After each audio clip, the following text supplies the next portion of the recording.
Samsung's upcoming foldables just had a key detail locked in, and it's not what you'd expect. Forget cameras and screens for a moment.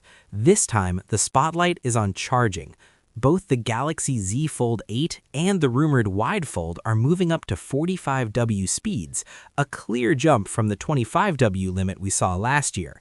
It sounds like solid progress at first glance, until you take a step back. Because once you compare that 45W figure to what's happening across the industry, the excitement starts to fade a little.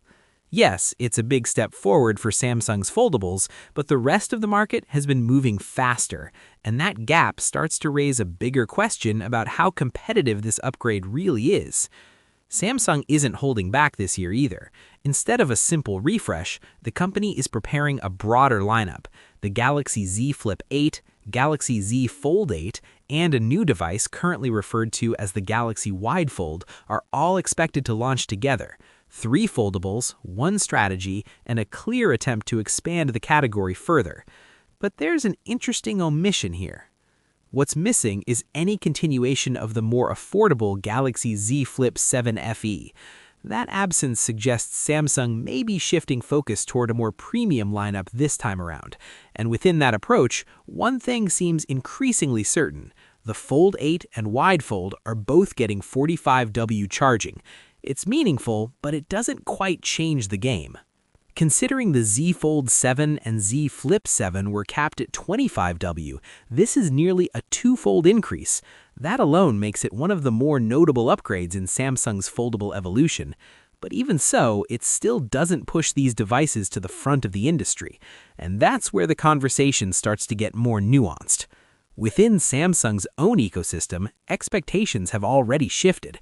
The Galaxy S26 Ultra has raised the bar to 60W charging, so even internally, these new foldables aren't setting the pace, they're trying to keep up. And when you step outside Samsung's lineup, that gap becomes even harder to ignore. Competitors are already operating at a different level. The Motorola Razr Fold is expected to deliver 80W charging, and it's not alone. Devices like the Oppo Find N6, Honor Magic V6, and Vivo X Fold 5 are all playing in that same 80W space. Against that backdrop, 45W starts to feel more cautious than cutting edge. Google is also part of this conversation. The Pixel 10 Pro Fold reaches 30W, which already surpasses the Z Fold 7. Whether the next Pixel pushes further remains unclear, but one thing is evident: Samsung isn't leading the charge here, and that shift in position is something worth paying attention to. Battery capacity is evolving alongside charging. The Galaxy Z Fold 8 is expected to grow from 4,400 mAh to 5,000 mAh, which should bring a noticeable boost to endurance. The Widefold is rumored to sit slightly lower at around 4,800 mAh. Both are solid numbers, but they also make charging performance even more critical. Real-world numbers help put this into perspective. The Z Fold 7 took about 1 hour and 23 minutes for a full charge.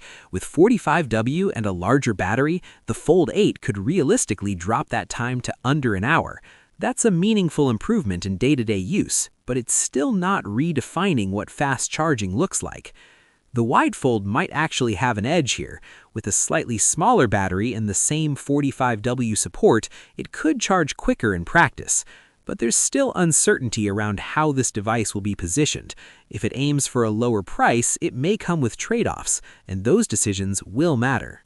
All of this is happening at a pivotal moment. Apple is widely expected to enter the foldable space with its first device, possibly branded as an iPhone Fold or iPhone Ultra, and that changes the entire landscape. Because once Apple joins in, the level of competition immediately shifts upward. That puts more pressure on Samsung than ever before. Incremental upgrades won't be enough on their own. A larger battery and faster charging are steps in the right direction, but they don't tell the whole story. The Widefold especially needs a clear identity if it's going to replace more affordable options. So here's the reality. Samsung is finally moving its foldables from 25W to 45W charging, and that's undeniably progress. But in a market where 60W and even 80W are becoming the norm, it doesn't feel like a leap ahead. The Fold 8 might dip below an hour for a full charge, and the Widefold could be faster. But in 2026, that might not be enough to stand out.